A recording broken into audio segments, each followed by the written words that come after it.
Aqui. Então, olha lá, meninas, né? Voltando, né? Na última aula que nós tivemos, nós falamos sobre renda fixa, nós falamos sobre as características da poupança, né? Eu frisei uma característica importante, que é a taxa Selic. Taxa Selic acima de 8,5% ao ano, a poupança vai remunerar 0,5% mais TR, e taxa Selic abaixo de 8,5% ao ano, a poupança remunera 70% da Selic, tá? Falamos sobre título público e agora a gente está na questão dos títulos privados, mas os títulos relacionados a empresas SA, sociedade anônima, né? Então, o primeiro título que a gente vai ver são as debêntures, né? E o que é uma debênture, né? A debêntures são títulos emitidos por sociedades anônimas. O que é uma sociedade anônima? É uma sociedade que tem um capital aberto, é uma SA, tá? É uma SA. Quando a gente fala em uma SA, a gente está falando de uma empresa em que os sócios, né, colocaram o dinheiro lá e cada um tem uma fatia, uma ação dessa empresa, né? Existem dois tipos de SA. Você tem a SA aberta, do tipo aberta. Essa SA do tipo aberta, ela tem ações na Bolsa de Valores, tá? E pode emitir debêntures, e a gente tem a SA do tipo fechada, né? Essa SA do tipo fechada, ela não possui ações na Bolsa de Valores, mas emite debêntures, tá? Então, as duas SAs, elas emitem debêntures e podem negociar no mercado de balcão, tá? Um exemplo de SA fechada que emite debênture para pegar financiamento é a Bemol. Conhece a Bemol aqui do estado do Amazonas? Ela emite debêntures no mercado e você pode comprar, tá? Então, a empresa SA, ela pode emitir debêntures para fazer vários tipos de projetos de investimento atrelados à infraestrutura. Então, nós vamos ter a parte de logística, energia, a parte de saneamento básico, a parte de energia elétrica, a gente pode ter a parte de petróleo, a gente pode ter a parte de transporte, a gente pode ter a parte de segurança pública, saúde e outras coisas mais, né? Mas, obrigatoriamente, o que a gente precisa saber? Se eu estou fazendo uma emissão de debêntures, né, eu tenho que pedir a autorização de um órgão responsável, e o órgão responsável aqui no Brasil para atuar com essa fiscalização é a CVM. Então, somente a CVM, né, tem autorização para autorizar essas empresas a emitir e captar recursos através de debêntures, tá? Lembrando, né, a debênture, assim como todos os títulos da renda fixa, ela é utilizada para captar recursos. Então, o investidor ele vai ser credor da empresa e a empresa vai ser devedora desse investidor, tá? Então, nós vamos conversar muito sobre isso. Então, vamos linkar aqui, vamos apagar e vamos começar. Então, as debêntures, normalmente, elas podem ser remuneradas por várias taxas de juros, tá? Exemplo, a debênture ela pode ser pré-fixada, ela pode pagar CDI, ela pode pagar IGPM, ela pode pagar IPCA, tem debênture que paga TR, tá? Para vocês terem uma ideia, tem debênture que é híbrida. Como assim, Paulo? Tem debênture que paga IPCA mais 6% ao ano, IPCA mais 6% ao semestre, CDI mais 2%. Então, tem debêntures que pagam duas taxas. O que é legal das debêntures, né? O investidor que está interessado, né, esse investidor de renda fixa, né, é legal você avaliar o que a gente chama de rating, né? Então, você avalia o rating, tá, da empresa SA, tá? Se a empresa SA tiver um rating de crédito bem tranquilo, você está adquirindo um investimento que vai render muito mais do que um CDB, do que um tesouro direto, e do que até mesmo, né, uma LCI, né, com risco de crédito bem baixinho. Então, existem investimentos que são muito interessantes com a relação risco-retorno das debêntures, tá? Então, elas vão pagar cupons de juros semestrais, elas podem pagar cupons de juros mensais, elas podem pagar cupons de juros anuais. Então, as debêntures têm vários tipos de pagamento de cupons, tá? E vários tipos de taxa que a gente vai ver ao longo do período, tá? Isso aqui é uma atenção que eu chamo para vocês, que isso cai muito em prova, né? Quais são os tipos de debêntures que a gente tem, né? A gente tem a debênture simples. O que é a debênture simples? Imagina que uma de vocês duas, Juliana e Stephanie, vão investir comigo. Aí vocês dizem assim, Paulo, eu quero comprar uma debênture da Petrobras, eu tenho R$ 1.000, vocês vão colocar R$ 1.000, né? E se a debênture for simples, vocês vão ter o dinheiro corrigido ao longo do tempo, pelos juros acordado, e no final, esse dinheiro ele vai ser creditado na sua conta corrente, ou seja, ele volta com os juros corrigidos do período. Então, Na debênture simples, o que vai ocorrer é a remuneração através de juros e o dinheiro retornar para a tua conta. Só isso. Tá? Mas quando eu falo das debêntures do tipo conversível, eu tenho uma diferenciação. Qual? A debênture do tipo conversível, eu vou ter lá um tipo de debênture que ela também vai ser corrigida por juros, ela também vai ter uma evolução de tempo, tá? Mas no final, quando essa debênture ela retornar para o investidor, você pode ter a opção de receber o dinheiro ou receber ações da companhia. Então, no caso, se vocês compraram debêntures de Petrobras, vocês vão receber ações de Petrobras como pagamento, ou Petro 3 ou Petro 4, tá? Mas lembre-se, a debênture é conversível, mas é opcional. Você pode, tá, pedir para converter em ações ou recebe seu dinheiro de volta, corrigido, tá? Existe o tipo de debêntures que são permutáveis. As permutáveis, elas são bem idênticas às conversíveis. Por quê? Elas também se convertem em ações, só que elas não vão se converter em ações da companhia. Elas vão se converter em ações que estão dentro da tesouraria da empresa. Então, por exemplo, vocês compraram, né, uma debênture de Petro, tá? Vou botar aqui, de Petrobras. Só que a Petrobras não vai pagar vocês com ações da Petro, ela vai pagar com ações, por exemplo, que ela tem da Vale. A Petrobras pode ter ações da Vale, ela pode botar lá na escritura que vai pagar vocês com as ações da Vale, tá? Ou pode pagar vocês com ações de outras empresas que ela tenha, né? Vou botar aqui a Itasa 4, tá? Que essa aqui é a dona do Itaú, tá? Então, ela pode pagar com ações de outras empresas. Não será a Petrobras. Mas Hum. esse pagamento é de acordo com o valor? É proporcional ao valor que está valendo a ação proporcional dela, ao valor. Então, você vai ter lá, por exemplo, o teu dinheiro rendendo aqui na permutável, ele vai render através de uma taxa de juros. Quando chegar no final, tu pode escolher se tu vai querer receber as ações são de permuta ou tu vai receber o dinheiro à vista, né? Quem é que vai te dar essa informação que tu vai poder escolher um ou outro? É o prospecto. Então, o investidor tem que estar uma lida no prospecto, tá? E existem umas ações que são legais para investidor pessoa física, que são essas últimas, ações incentivadas. O que elas têm de vantagem? As ações incentivadas, normalmente, elas estão relacionadas ao setor de infraestrutura, mas aos setores que têm uma certa precariedade aqui no país. Então, o governo, ele, por exemplo, ele estimula com que os investidores comprem, tá? E eles vão liberar o imposto de renda. Então, os investidores pessoa física não pagam imposto de renda em debêntures incentivadas, tá? Então, por exemplo, vamos imaginar que lá no Nordeste, na região Norte, que é onde a gente mora, tem áreas que têm, vamos dizer assim, problemas de energia elétrica, saneamento, né?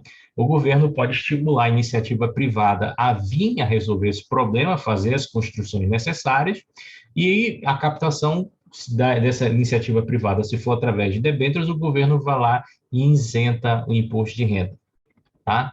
Isso está valendo desde 2012, tá? Esse tipo de isenção. Desde 2012, tá? Foi criado esse tipo de debênture no Brasil. Tranquilo? Então, vamos lá, as características. Simples, o investidor recebe o principal mais juros. Conversível, pode ser transformado em ações da empresa. Permutáveis, pode ser transformado em ações que estão em permuta, que são de outras empresas que estão dentro da tesouraria. E incentivado, o investidor pessoa física tem isenção de imposto de renda, tá? De boas, tranquilos? Posso seguir? Deu para entender isso aí direitinho? Beleza, tá? Então, nós vamos seguir, tá?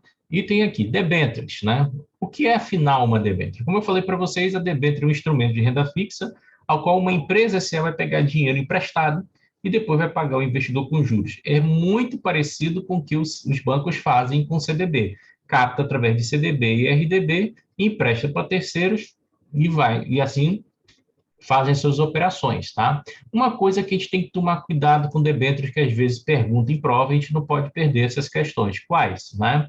Banco ou qualquer tipo de instituição financeira pode emitir debêntures? A resposta é não. Nenhuma instituição financeira pode emitir debêntures, só empresas SAs não financeiras.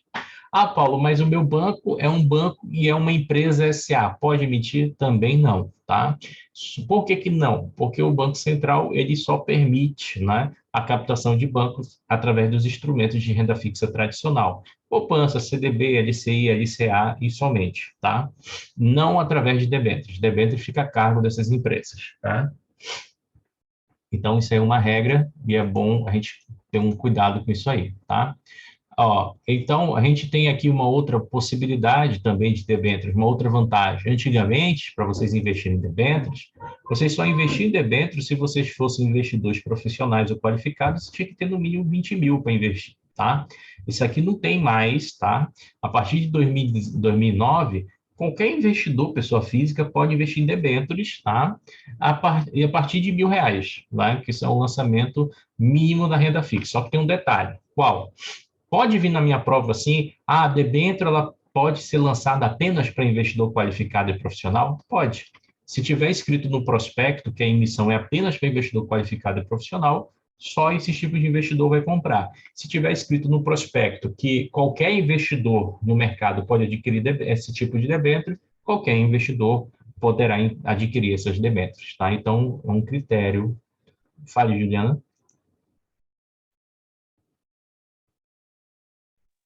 Estou escutando só. Ah, tá. Quando tu fez essa cara, eu pensei, é dúvida, é dúvida, é dúvida.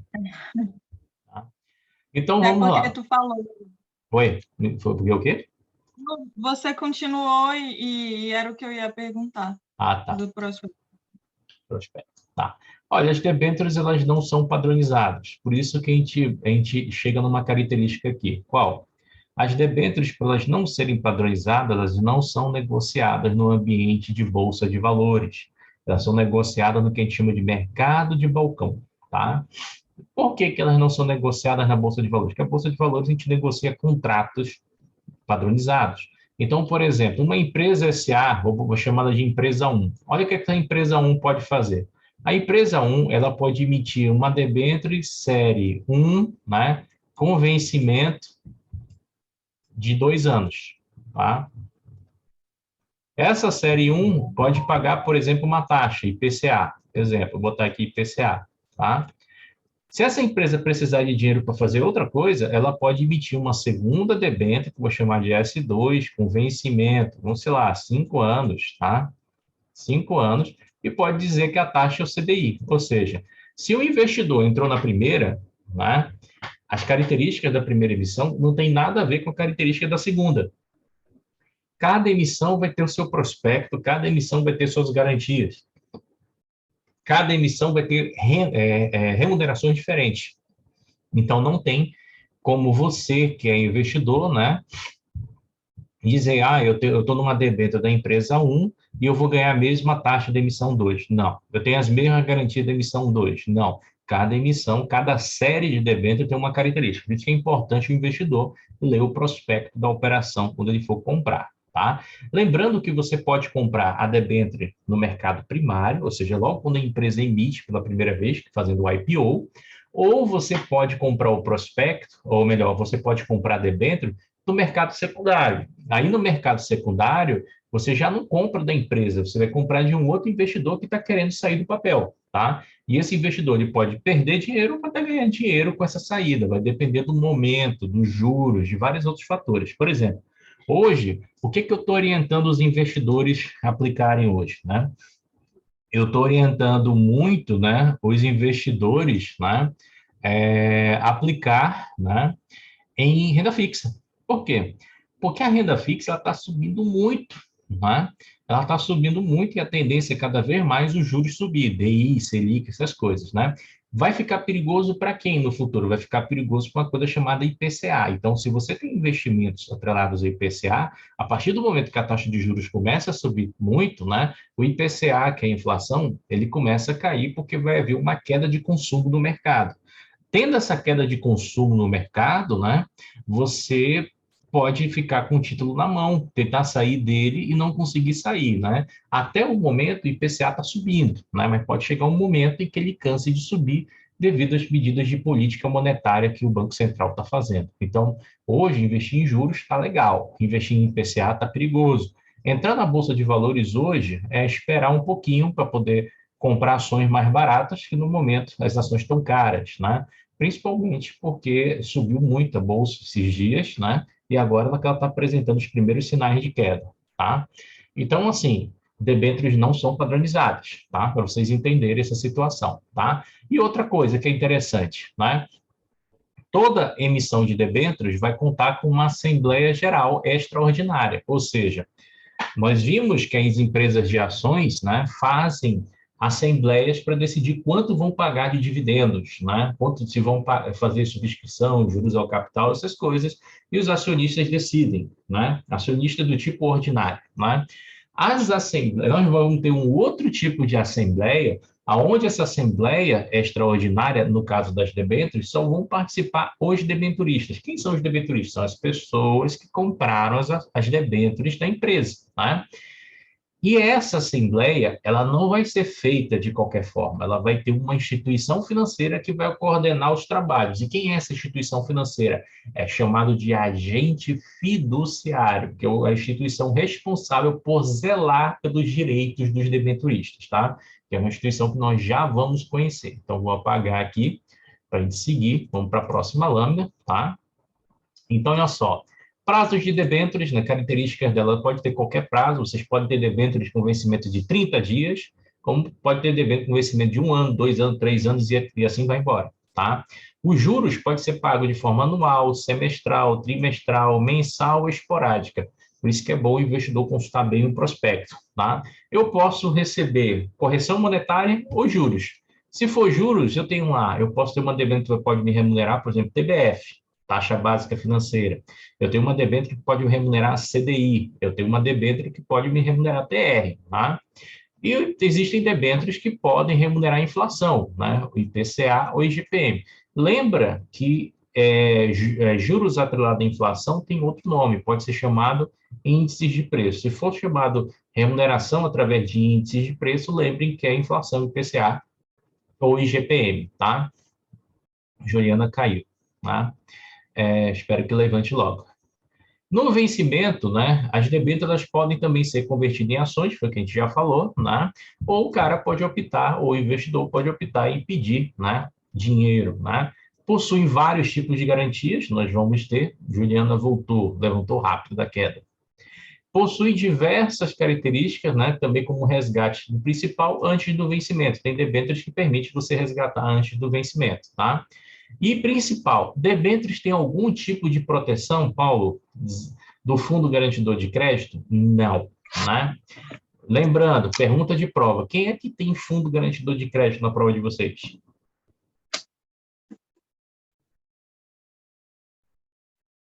Renda fixa, mas... Qual renda fixa? Qual produto de renda fixa? CDB, CDB, poupança, LCA, LCI, LCA.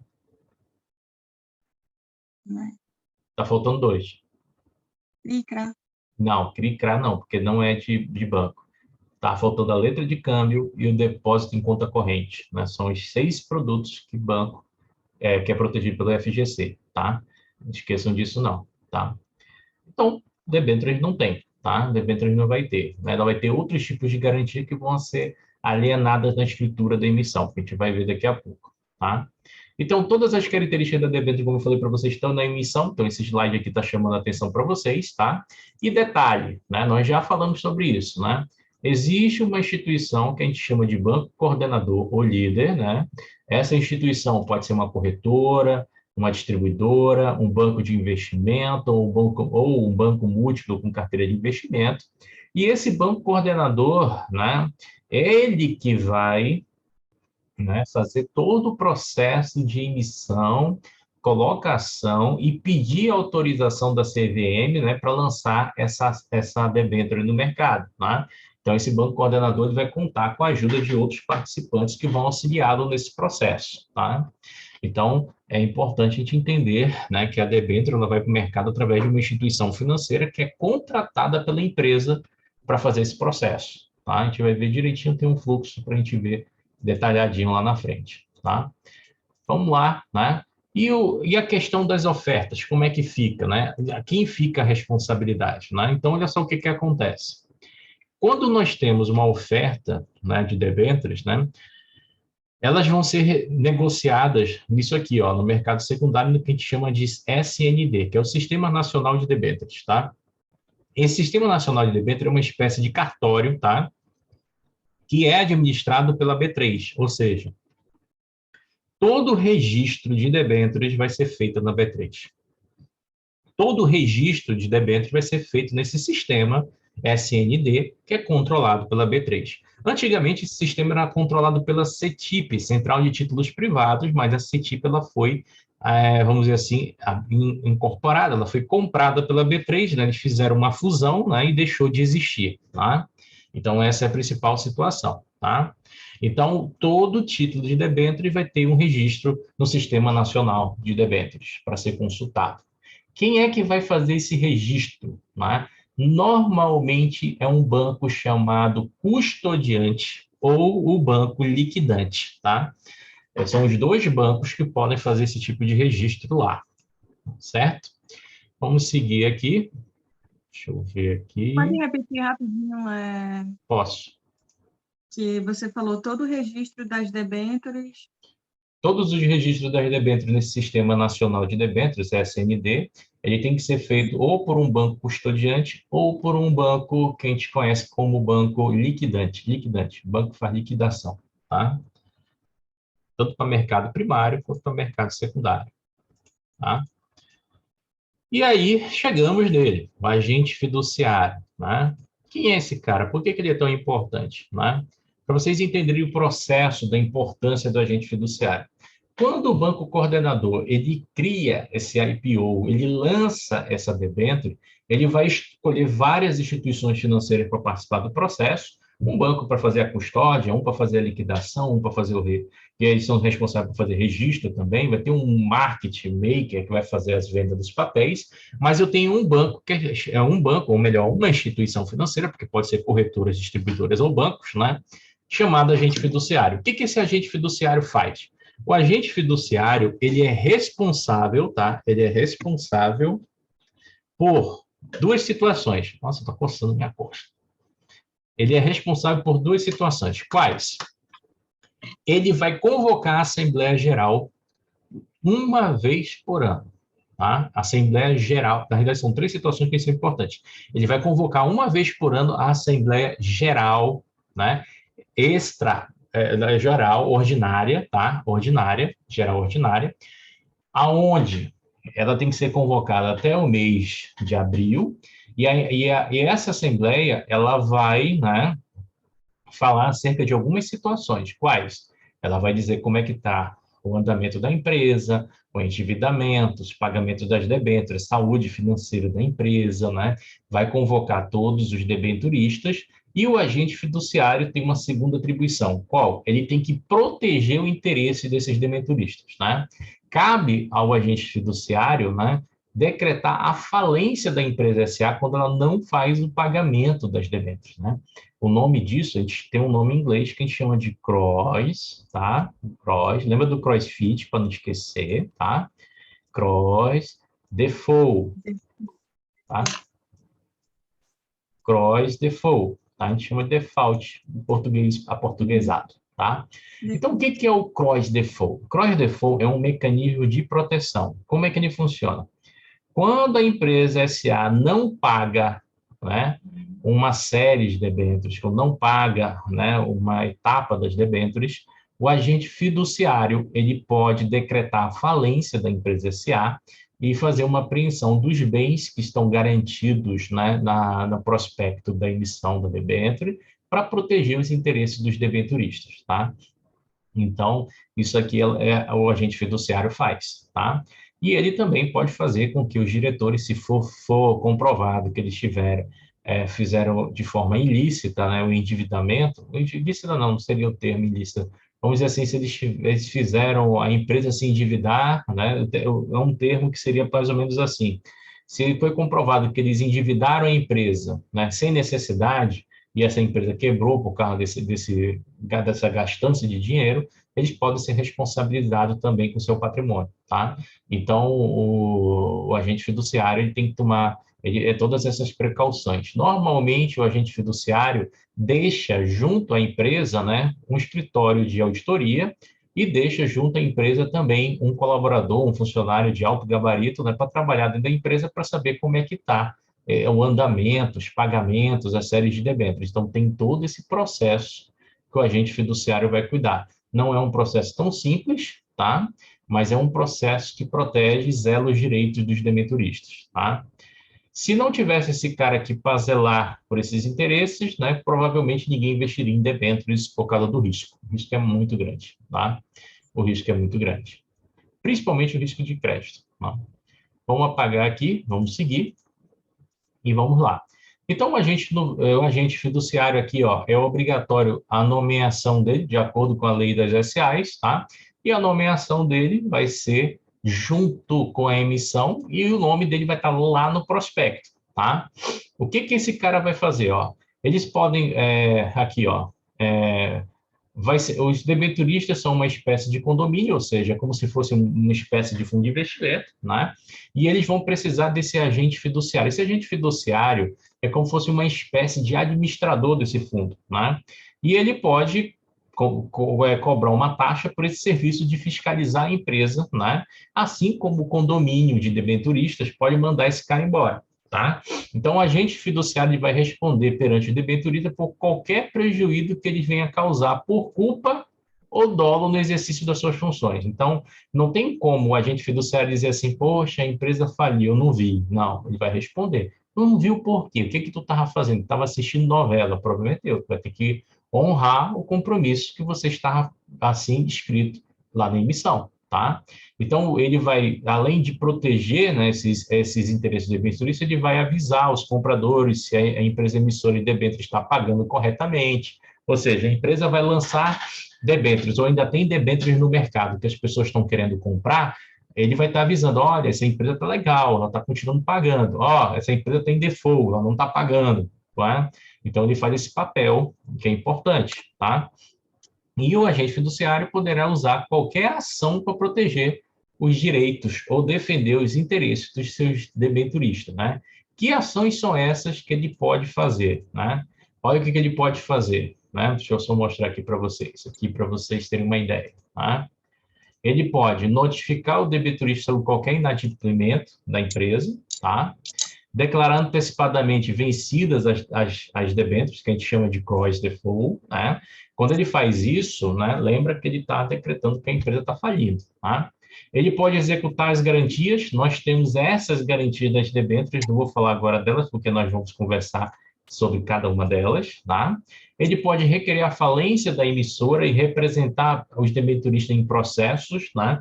Ou em concordato, ou liquidação. Então, por exemplo, se a empresa está falindo, ele pode entrar com um processo junto ao poder público, né? Solicitando o pagamento dessas debêntures, né? Então, ele faz essa liquidação, ele participa dessa liquidação, dessa concordata, né? Esperando o pagamento e também para proteger os bens que foi dado em garantia, né?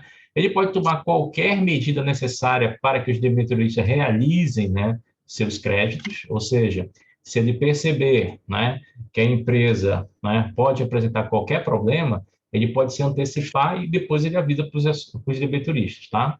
Ele pode renunciar à função com questão de conflito de interesse ou inaptidão. O que seria esse conflito de interesse, né? De repente, esse agente fiduciário, né, que faz o exercício dessa proteção dos investidores, ele, de repente, alguém entra nessa empresa e é o filho do dono da empresa, para não ter problema de conflito de interesse, ele sai e entra outro agente fiduciário para controlar isso, tá? Verificar a regularidade da constituição das garantias, ou seja, ele tem que estar todo o tempo verificando se as garantias elas existem, se a empresa não vendeu os imóveis dados em garantia, né, e por aí vai, tá? E tem que elaborar anualmente um relatório e tem que deixar à disposição dos investidores de debenturistas, e mandar esse relatório para a Bolsa de Valores e para a CVM, tá? Então, todo mês ele tem que, todo ano ele tem que fazer esse relatóriozinho e tem 3 pessoas que ele tem que mandar, né? De forma, assim, crucial, né? Para os investidores de debêntures, de debenturistas, para a CVM e para a Bolsa de Valores. Então, todos esses 3 têm que saber o que está acontecendo com a empresa, tá? Então, é um trabalhinho bem complicado, né? Então, assim, tudo que abrange sobre esse agente, tá? Está nesse normativo da CVM número 28 e 27, tá? Foi da onde eu tirei as principais normas de vocês. Então, lá, tipos de taxas que a debênture pode remunerar. Olha só o que ela pode fazer. Essa taxa hoje não existe, tá? TJDP é taxa de juros normal, mas ela pode remunerar TR, com vencimento de até um mês. Ela pode, inclusive, ó, ter taxa, né, reajustada de períodos fixos, né, que tem um prazo superior a 180, né? Elas podem ter remunerações com coeficientes fixados ou coeficiente de títulos da dívida pública federal, ou seja, eu posso ter aí, por exemplo, debênture corrigindo aí taxas próximas à Selic, então boto CDI, né? Eu posso ter debêntures aí corrigindo IPCA e IGPM, elas vão ter que ter um ano de vencimento. Detalhe, o que eu vou chamar a atenção de vocês para a prova? Paulo, cai por exemplo, eu estou investindo numa ação de IPCA, cai lá na prova dizendo que ela vence com um ano? Não, não cai, tá? Mas vai cair na prova de vocês saberem que a debênture pode ser remunerada pelo CDI, pelo IPCA, pela TR, por uma taxa pré, né? Pela uma TBF. Isso aí vai cair na prova de vocês. Pode cair na prova de vocês que o prazo mínimo é 30 dias e o máximo não existe, é N dias, tá? Mas perguntar específico cada um deles, não, a prova não pergunta, tá? Então é menos uma coisa para vocês se preocuparem, tá? Mas é bom saber, tá? Tipos de garantias, né? Vamos conversar um pouquinho aqui sobre debêntures. Deixa eu fazer um desenhozinho daqueles bem feio que eu gosto de fazer, que vocês mais enrolam vocês do que vocês entendem o que eu estou fazendo. E aí a gente vai falar de debêntures. Deixa eu ver aqui. Então vamos lá. Então é lá. Juliana já ficou preocupada ali, com cara de tensa, tá? Então olha só, quando a gente fala de debêntures, imagina lá, a empresa SA. Lembra? Eu falei para vocês quem pode emitir debêntures, empresas SA do tipo abertas e fechadas, tá? Qualquer uma dessas duas pode emitir debêntures, tá? Quando essas empresas emitem debêntures, né, a gente vai ver que há uma certa situação. Qual? Elas vão contratar uma instituição financeira para fazer esse processo. Então, vamos colocar aqui, elas vão contratar o que a gente chama de banco coordenador. Ou líder, tá? Ou líder, tá? Esse banco coordenador ou líder, ele tem uma função importante nesse processo. Qual, Paulo? Esse banco coordenador e líder, né, ele vai, né, criar algumas situações. Quais, né? Ele vai fazer uma auditoria na empresa, né?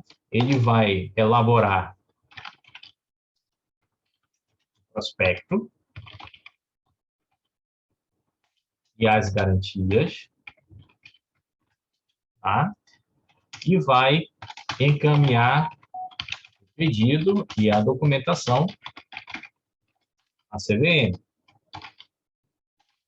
Então, tem umas 3 coisinhas aqui que ele vai fazer. Então, o banco ele vai realizar um processo de auditoria na empresa. Como assim, Paulo? Bom, a empresa vai chegar lá com o banco e vai dizer, olha, eu quero emitir debênture para pegar dinheiro no mercado. O banco não vai fazer isso direto. Primeiro, o banco vai analisar qual é o grau de endividamento dessa empresa, se essa empresa obedece princípios de governança corporativa, se essa empresa, né, os seus sócios respondem a algum inquérito, né, na justiça, se ela deve o fisco, né? Então ele vai fazer uma auditoria em vários aspectos da empresa, tá? Depois que passa por essa auditoria, é que eles vão sentar para elaborar o prospecto e as garantias, né? Quando elabora o prospecto e as garantias, eles também vão encaminhar junto para a CVM o resto das documentações exigidas, tá? Então, esse banco ele vai cuidar disso tudo, tá? Mas esse banco ele também desempenha um outro papel importante. Qual, Paulo? Tá? Ele é responsável, tá? É responsável pela contratação de terceiros. Eu vou chamar isso aqui de consórcio de instituições. Olha só o que eu tenho aqui. Esse banco ele vai ter uma responsabilidade grande no mercado. Por quê? Ele vai criar um consórcio de instituições financeiras. Então, ele vai chamar uma instituição financeira para fazer a custódia, uma para fazer a liquidação, uma para fazer a oferta, uma para atrair investidores, outra para fazer registro. Então, ele vai chamar um monte de gente antes dessa debênture ser vendida no mercado, tá? Então, esse é o cuidado que vai ter. Então, para a debênture chegar, né, no mercado primário aqui, primário, né, que é onde os investidores compram, né, qual é a característica do mercado primário que eu falei para vocês? A pessoa emite o título pela primeira vez, né, o dono do papel, e a ideia é captação de recursos, né? Então, para chegar a captar o recurso de fato, tem que passar por todos esses trâmites. E depois tem o mercado secundário, onde os investidores trocam entre si os papéis, tá?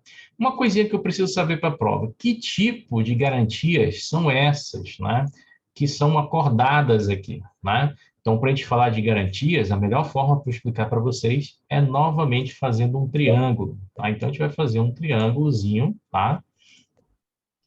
Um triângulozinho, inho, e a gente vai ter algumas garantias, tá? Vou botar aqui real, flutuante, quirografária, tá? E subordinada. Então, vamos lá. Então, quais são as garantias, né? Então, vamos ter a garantia do tipo real, vou anotar aqui, real. Nós vamos ter a garantia do tipo flutuante, né? Nós vamos ter a garantia do tipo quirográfica,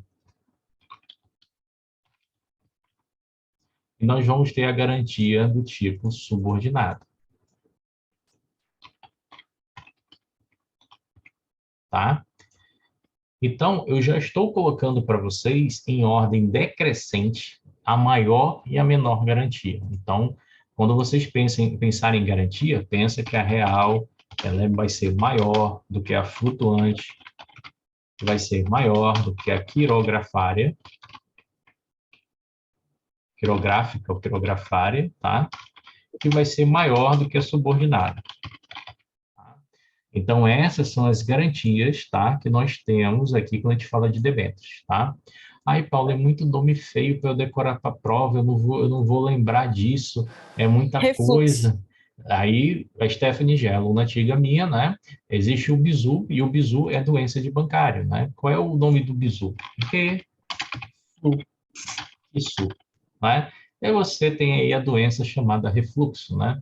Inclusive, eu tive um hoje, quase não dormi nada, mas tudo bem.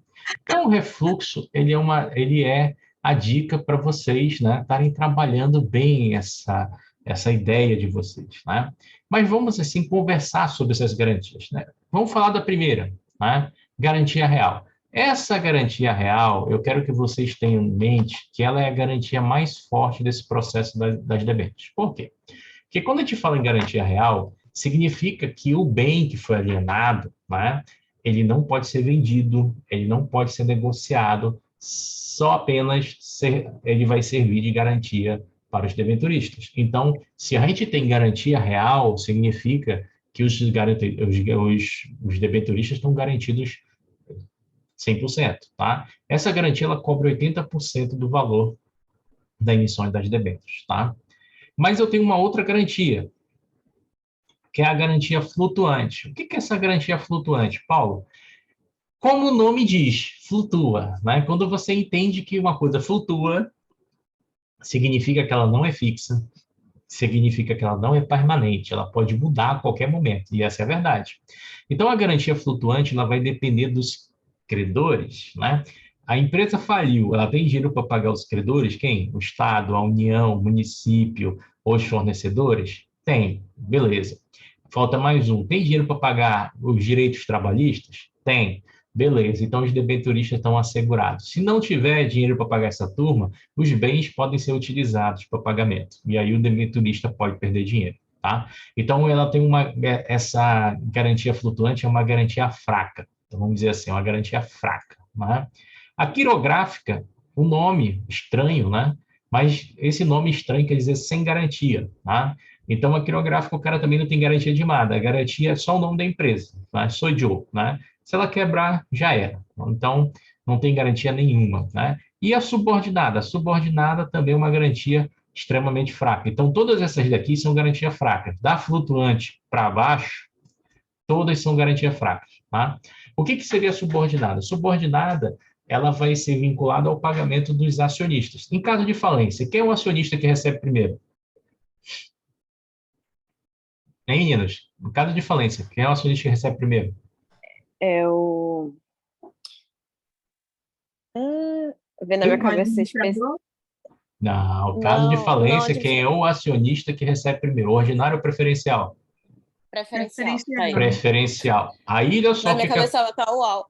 Então, olha lá. Quando a gente fala dos acionistas, imagine aqui na garantia subordinada, né? A empresa está falindo.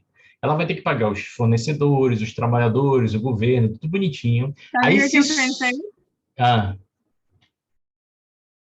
Fala. Eu fui muito na prática, né? Eu lembrei da empresa e a empresa tem um administrador, né? E assim, tá, foi mal. Mas olha só.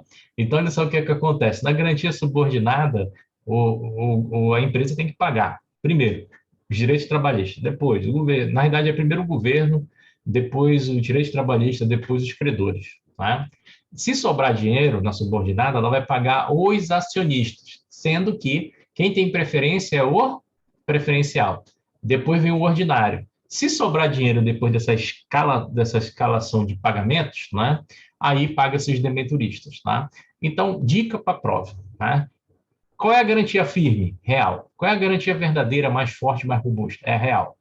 Flutuante, criografar e subordinadas são fracas. Vai depender de algumas situações.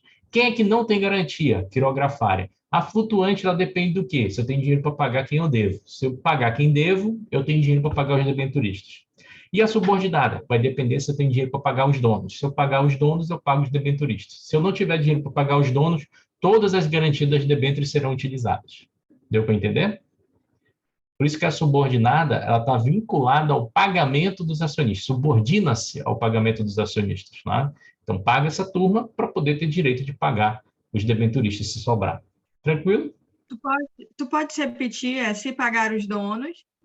Se pagar os donos, aí sim eu posso pagar os debenturistas. Tá? Ela é subordinada, está subordinando a uma condição, pagamento aos acionistas para poder pagar os debenturistas.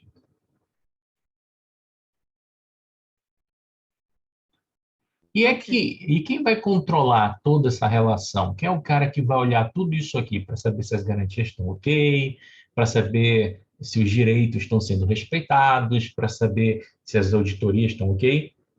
É o agente fiduciário. Mas é o agente fiduciário que vai estar responsável por tudo isso. Sobre essa administração?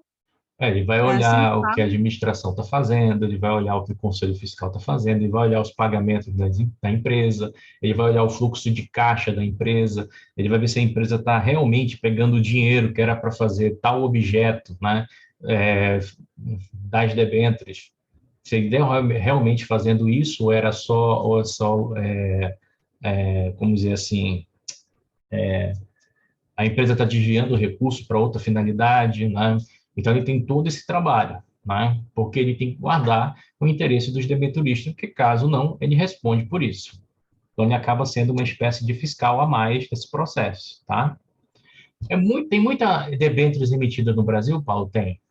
Muita debênture para a área de energia limpa, eólica, para a área petroquímica, né? Nós temos debêntures emitidas aí para infraestrutura, nós temos debêntures emitidas aí para empresas, né, portuárias. Então, a gente tem um crescimento muito bom do setor de debêntures e é melhor ainda para nós que somos investidores pequenos, porque nós conseguimos ter uma taxa muito mais atrativa, né, de investimento do que a gente teria em investimentos bancários, né? Só que, lógico, se eu fizer uma análise, Paulo, quem é que tem mais risco? Uma debênture ou um CDB? Lógico que é debênture por ser um instrumento de empresa SA, tá?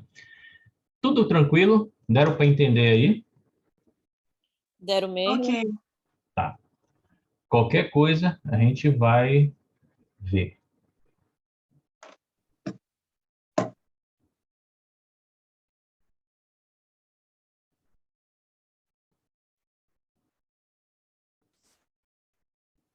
rapidinho. Era bom vocês começarem a pensar num protocolo, né, no cadastro de entrada, né, com guardar, de acordo com o Código Civil, até 5 anos esses documentos, lá na recepção também, né, com o computador, alguma coisa. Até por questão de segurança de condomínio, né, e de vocês também. Lá no prédio onde a Finance está. Porque agora qualquer um entra lá, eu digo, nessa hora que a gente está em crise, com muito gente desempregado, muito de bandido à solta, mano, rouba a gente fácil. Qualquer coisa serve, né, para levar. Até um bicho feio que nem eu pedir resgate serve. Cada R$1.000 aí, né? Vai para minha esposa, se a Finance quebrasse, eu ia ver o que eu ia fazer da minha vida na época da pandemia, né? Que tava ferrado, né? Eu disse, pronto, garoto de programa eu não posso ser, que eu sou feio pra caralho. Eu acho que nem de graça acho que o pessoal ia querer, né? Aí você tem lá, né, a questão da... É porque ficou muito feio. Só para ter uma ideia, quando estava na pandemia, só tinha a minha sala aberta numa torre inteira de 19 andares. Nossa. Todo mundo fechado. Por exemplo, ou então todo mundo ia assim, ia um... Aí no outro dia não ia ninguém, esporádico, só ia para ver o escritório lá, tirar um mofo. É doido, foi uma situação muito feia a pandemia. Tanto que lá no Tower, só para vocês terem uma ideia, tem sala que está à venda. Quebrou, não tem nada, entendeu? Tem sala que está à venda. E aquele prédio é muito grande, né? É muito bonito. Aquele prédio é grande e ele fica... A Stephanie já foi lá, ela pode confirmar comigo. Ele fica meio, assim, como vamos dizer assim... Tem hora do dia que parece um faroeste, ele é meio solitário, assim, meio vazio os corredores, entendeu? Então, você tem que ter uma proteção a mais ali, né? Mas é assim mesmo. Então, olha lá, como eu falei para você... Mas tem hora que tá lotado lá. Tem hora que tá lotado. Eu tô confundindo, é porque tem a parte de medicina... A de médico é toda hora, médico é toda hora. É toda hora, pois mas o nosso lado de... A parte de escritório é que é mais ou menos, assim, mais aquecido, assim, tipo, tu vê mais movimento na abertura, assim, 8 às 9, hora do almoço e final da tarde. Depois disso, para, entendeu? Vamos nós aqui. Então, olha lá, garantias, né? Tem uma garantia real, né? Olha lá, como eu falei para vocês, a garantia real é aquela que mais protege o investidor de debêntures, tá? E essa garantia é por bens. Então, eu tenho que ter bens móveis e imóveis, tá? Então, eu vou ter lá algum bem, dados de hipoteca, alguma coisa, tá? O que é legal é que 80% do valor da debênture tem que ser em garantia real. Ou seja, se a empresa quer 1 bilhão em debêntures, ela vai ter que ter aí 800 milhões aí, né, em imóveis, tá? Ou garantia coisas tangíveis que caso, né, essa empresa venha quebrar, o investidor tenha aonde se segurar. Então, essa é uma possibilidade, tá? Depois a gente tem a... Opa, volta. É porque assim, ó, a garantia aqui... Por exemplo, porque aqui assim, para a empresa lançar uma debênture, na garantia real, ela é obrigada por lei a ter, né, de garantia 80% do valor da emissão. Ou seja, vamos supor que essa empresa lançou 1 bilhão de reais. Ela tem que ter de garantia 800 milhões. E esses 800 milhões tem que estar em coisas tangíveis, tem que estar em bens. Para quê? Para se ela vir falir, os debenturistas poderem pegar os bens e vender. Tá? Então, essa é uma possibilidade. Tá? Não pode ser em investimentos, essas coisas não. Tá? Aí nós vamos ter aqui flutuante. O que é a garantia flutuante? Foi aquela que eu falei para vocês, que a partir daqui é uma garantia fraca, né? Então, olha só, você vai assumir o privilégio, né, do ativo em caso de falência, não impede a negociação de bens que compõem ativos sem prévia autorização dos debenturistas. Então, olha só, faliu a empresa, né? Faliu a empresa. A empresa precisa pagar uma série de coisas, ela não tem dinheiro, ela pode pedir autorização dos debenturistas, peraí, deixa eu usar tuas garantias aqui para eu pagar, depois a gente vê. Não, ela não precisa, ela vai lá e executa. Tá? Por isso que a gente diz que a flutuante é uma garantia fraca, ela não vai dar nenhum privilégio para os debenturistas. A empresa está devendo, pode pegar os bens e gastar. para pagar. Normal, normal, normal, tá? Outra garantia fraca, né, é a quirografária, tá? Essa também é sem preferência, quirográfica, quirografária ou sem preferência, né? O que é esse negócio aí? Que não tem privilegiado, a empresa faliu, né? Vai pagar, né, de acordo com que ordem de pagamento. Então, a empresa, os debenturistas aqui, eles não vão ter nenhuma condição, vamos dizer assim, de exclusividade, sem garantia, tá? E eu tenho a subordinada. Subordinada também é uma garantia fraca, mas na hipótese de liquidação, eu vou estar vinculado, né, ao pagamento dos acionistas. Se os acionistas tiverem, eles vão ter a preferência de pagamento, se eles receberem o dinheiro deles e sobrar alguma coisa, aí paga-se os debenturistas. Se não, também não tem nenhuma garantia, tá? Por isso que a gente diz que a garantia real é a mais forte, tá? Vantagens e desvantagens de uma debênture, né? O que eu tenho de vantagem? A remuneração. Como eu falei para vocês, a remuneração é top, é muito legal, tá?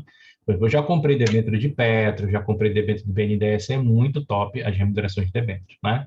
Seguinte, né? Desvantagem. A gente tem lá os pagamentos de imposto de renda, mas existem as debêntures que são incentivadas e não tem pagamento de imposto, né? Seguinte, elas podem ter qualquer tipo de pagamento de juros, vai ter lá o agente fiduciário que vai proteger nossos interesses, né? A debênture, né, de baixo risco, né? Se for uma debênture de empresa sólida no mercado, então, por exemplo, uma Petrobras, uma Vale, né? Emitindo debêntures, uma Gerdau da vida, né? São empresas muito sólidas, então possibilidade de quebrar é zero, tá? É quase zero. A gente sabe que tudo na vida pode ter um sim pela primeira vez, né? Ó, outra coisa que a gente tem que não tem, que é, vamos dizer, uma grande desvantagem, é que ela não tem fundo garantidor de crédito, tá? Então, normalmente as debêntures não têm fundo garantidor de crédito, e aí isso ajuda, né, os investidores a ficar meio cautelosos na hora de investir. O que é legal dela é que ajuda as empresas a crescerem mais rápido, porque é uma espécie de financiamento. Normalmente, se uma empresa fosse pegar R$ 1 bilhão no banco, o grau de exigência para fazer um empréstimo desse seria tão grande que a empresa poderia pagar muito caro por isso. Então, mesmo ela dando uma taxa hiper atrativa para o investidor, não seria o pagamento que ela vai gastar com a instituição financeira, né?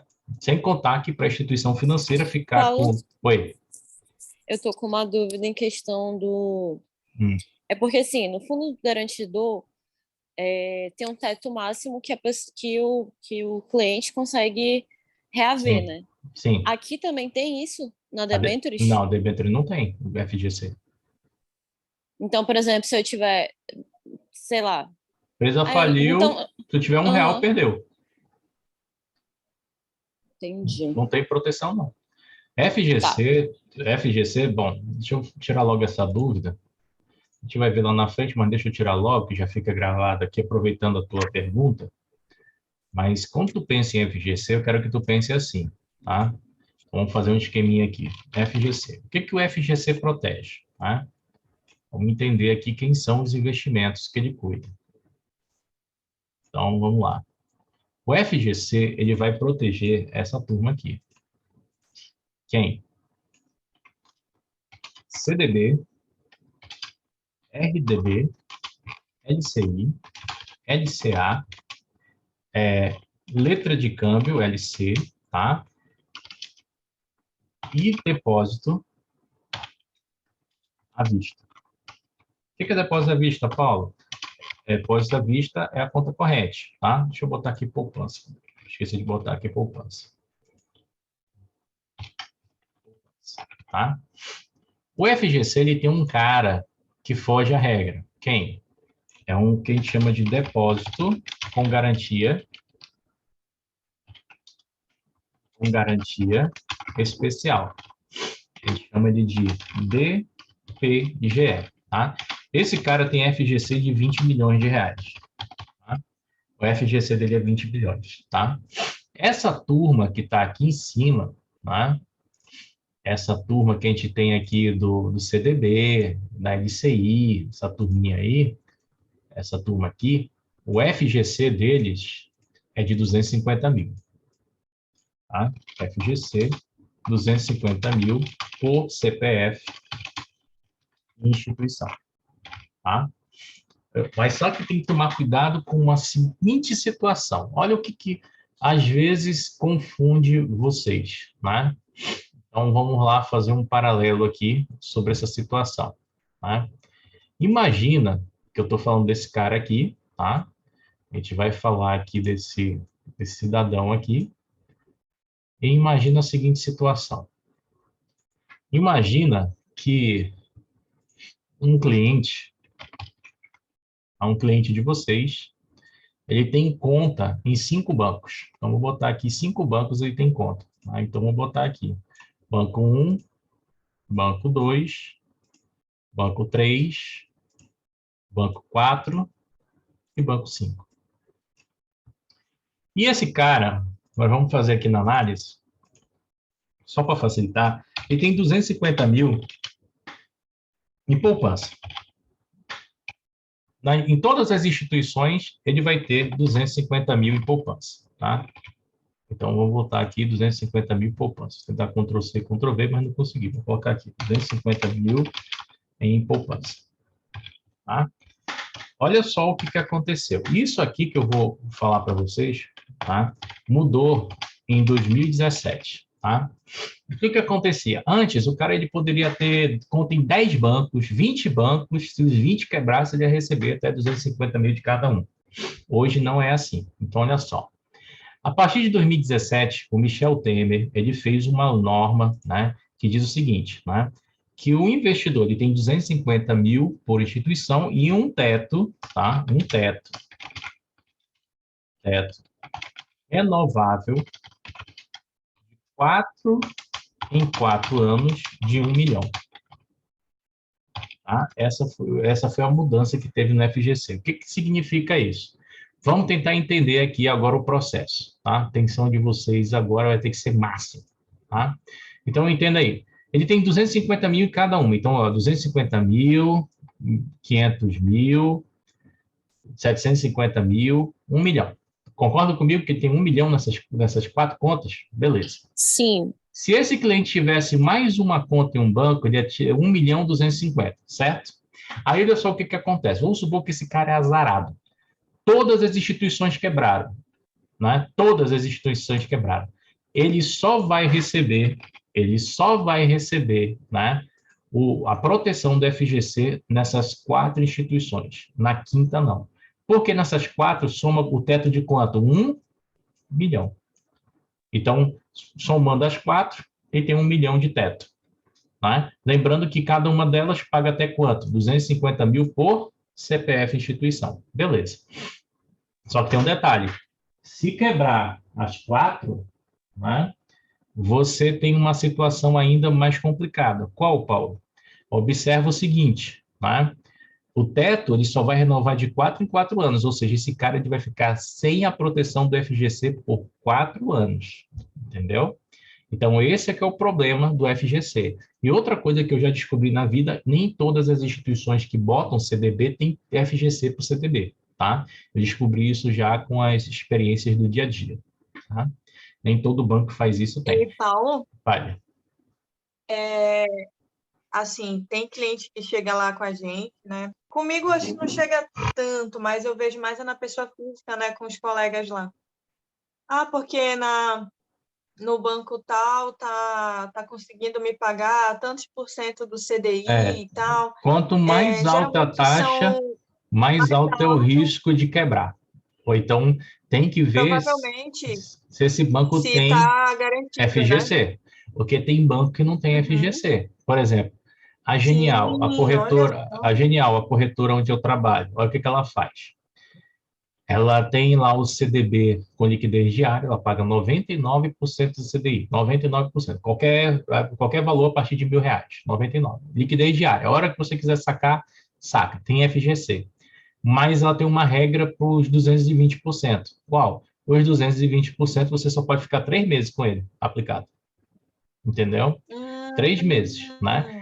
Antes, quando começou, não tinha FGC, não tinha fundo garantidor, era só os juros, né? E eu não oferecia para os clientes, eu só passei a oferecer quando eles botaram o FGC no meio, né?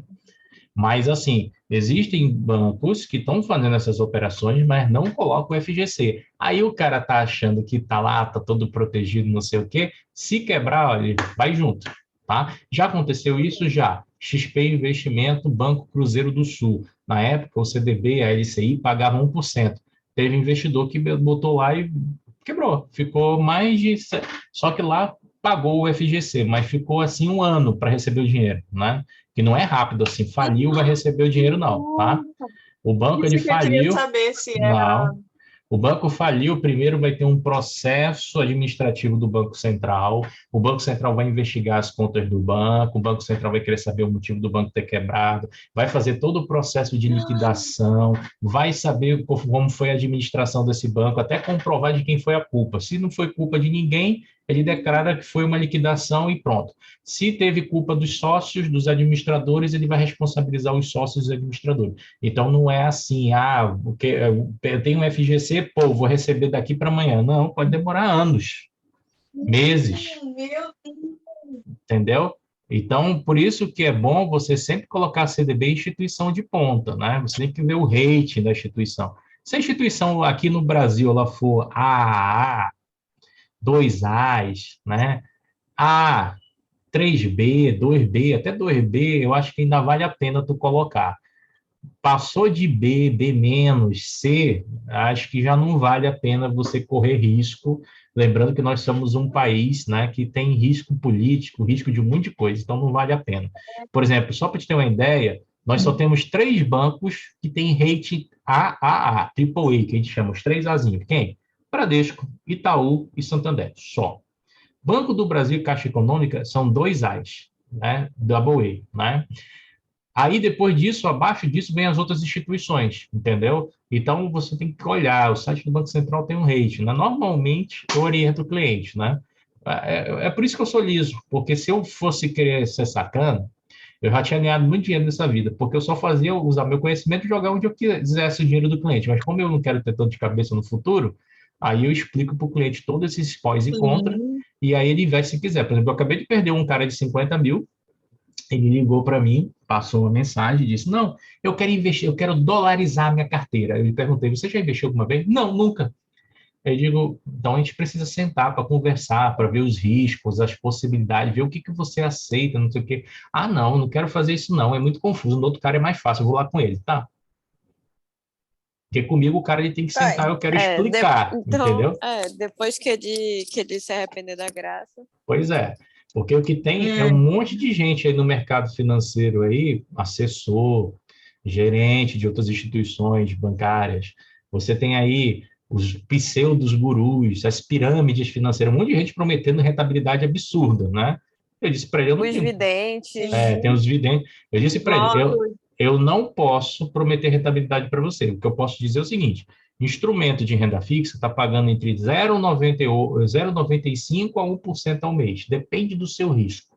Eu vou ter que analisar o seu API e vou ter que ver aonde você pode se encaixar, né? De repente, se o API é muito conservador, eu não posso fazer operações de ações, não posso fazer operações disso e daquilo, e nem investir em renda fixa agressiva. Então, o senhor vai ter que ficar à mercê do conservadorismo. Aí ele disse: tá bom, então vou procurar outra pessoa, que eu vi que não vai dar, que não sei o quê e tal. Normalmente, é bom tu ter esse papo, porque tu evita uma dor de cabeça lá na frente. Sim, Eu já tive é muita dor de verdade. cabeça com o cliente. Quando o cara fecha comigo, depois que eu sento com ele e concordo e vê todas as possibilidades, eu estou feliz da vida, porque eu não tenho dor de cabeça, mas quando eu vejo esses meninos, né? Porque eu falo menino, e às vezes o cara tem Às vezes é o 70 anos, livramento, né, o Paulo? cara tem 70 anos, mas a atitude dele é de menino, aí eu tô fora, entendeu? Eu falo. E eu respeito bem o API do cliente, entendeu?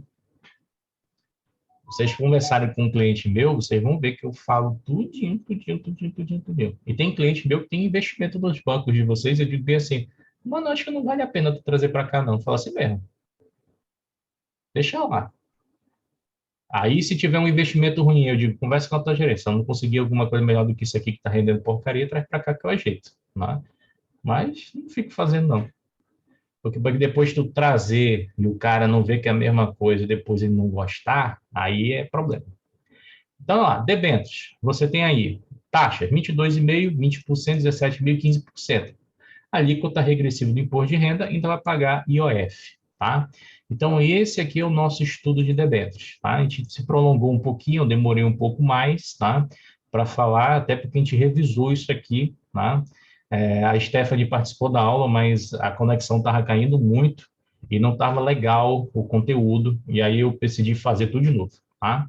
O que que a gente vai fazer? Amanhã nós vamos falar sobre essa turminha aqui. Quem é o banco coordenador, o que que ele faz? Vamos conversar um pouquinho, vou dizer para vocês como é que isso vem em prova, dica, vou conversar devagarzinho com vocês, essas formas, agência de rating, vamos entender o que que é esses graus de rating aqui que vem na prova, isso aí vai esclarecer ainda mais o dia a dia de vocês quando tem um cliente de outro banco, né? É dizer, o banco lá está me dando uma taxa monstruosa, por que que o banco daqui não faz, né? Então, você vai ter mais, vamos dizer assim, vocabulário para falar com esse tipo de investidor. Porque às vezes o investidor, gente, eu vejo isso todo dia. O cara, ele não olha o risco, ele olha a taxa. Tem cara que diz assim, poxa, Paulo, tu não me avisou, a ação da Vale cresceu 20%. Eu, lógico que não te avisei, tu não é investidor de ação. Aí ele disse, mas pô, tu devia me avisar. Não, porque ela podia ter dado 20% de alta, podia ter dado menos 20%. E aí tu ia ficar preso em 1 ano, 2 anos no papel me xingando. Como eu tenho uns que estão aí, que disseram para mim que eram ótimos investidores, que já operavam, não sei o que lá. Aí compraram CSNA lá na Bolsa, né? E compraram Vale. Aí compraram com preço alto, né? E veio essa crise do corona, né? Estão com a ação presa em 1 ano, não conseguem vender, né? Aí eles não se contentam nem com os dividendos que eles recebem, para eles tudo é ruim, né? Então, esse tipo de investidor, eu falo logo o verde para ele, tá? Então, a gente vai entender aqui o conceito de cada uma dessas instituições e vamos entrar em nota promissória, tá?